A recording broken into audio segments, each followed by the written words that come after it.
Once upon a time, it was winter. It was really cold, just 15 degrees outside.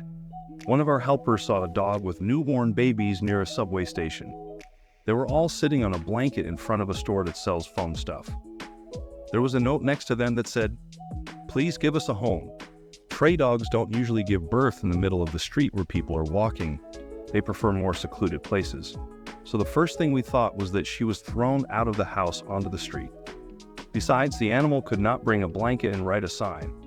Our volunteer tried to get closer to the dog, but then the dog bared its teeth and made it clear that it would protect its babies by any means.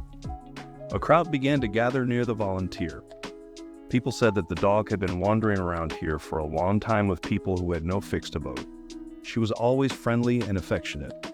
Maybe someone hit her, which provoked the birth in the middle of the street.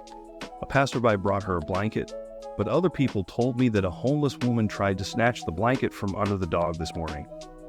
The volunteer also learned that the sign was made at the mobile accessory store near where the dog was lying to attract attention.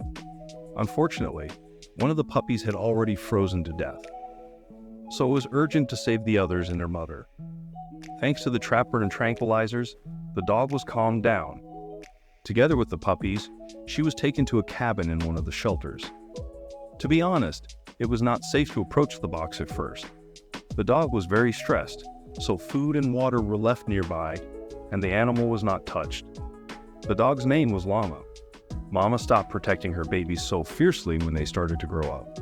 She began to respond to her nickname and turned out to be a very friendly dog.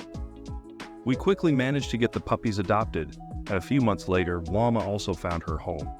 From the first minute, the dog began to trust her new owners and did not make a mistake.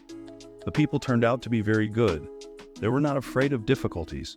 They were able to quickly accustom an adult street dog to life in an apartment. For 3 years, they send us photos of Llama and tell us how affectionate and smart she is. And we still remember the dog's story with sadness. A freezing dog with newborn puppies in the middle of the street, where many people were lying on a blanket that they tried to take away from her.